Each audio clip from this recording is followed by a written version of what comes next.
Welcome to Lesson 5. And as you can hear, my dog is barking in the back. We are at home, and he is creating a safe environment for me by protecting me from the strangers around me. So, if you hear him barking, that's what it is.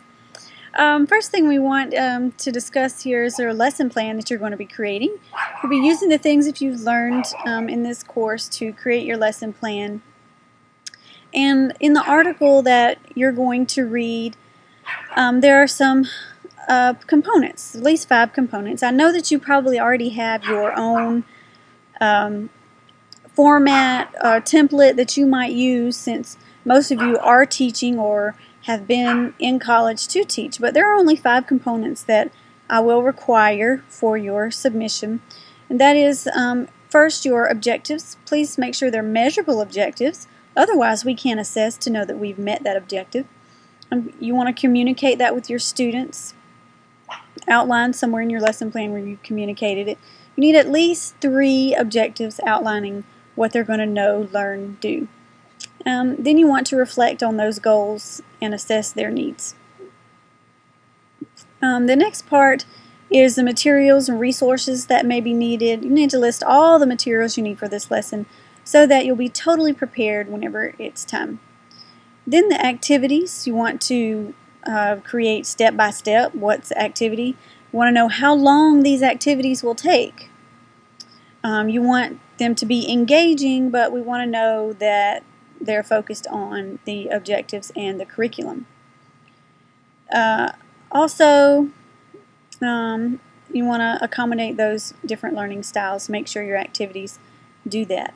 And we saw in other lessons different activities that you could use to help create your lesson plan. In your assessment lesson, there were many different ones.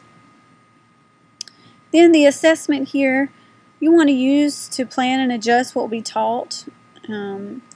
Must directly measure what each learning objective was met. Use a variety of assessment methods. We saw that in the assessment part. Then you want to wrap up reflection for the students and for you. You want to devise a way to capture high points, provide opportunities for learners to actively monitor their progress, build discussion time. I think this part is very important for you to build discussion time and summarize what they learn. Sometimes verbal feedback or even written feedback can show you a lot about what the students actually learned from the lesson. And then we want you to reflect on what worked well. Okay?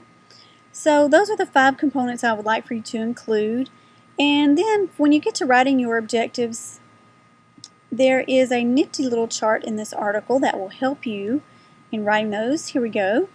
Acquiring knowledge, enhancing cognitive skills, developing psychomotor skills, strengthening problem finding, solving capabilities, changing attitudes. So if you're using these buzzwords here, especially the last 2, this is going to ensure that you're implementing those critical and creative thinking objectives if you're using those buzzwords. Hopefully this lesson plan outline will help you in writing your lesson plan. Remember, as you write, please keep in mind to think critically and creatively so that your students are able to think critically and creatively as well.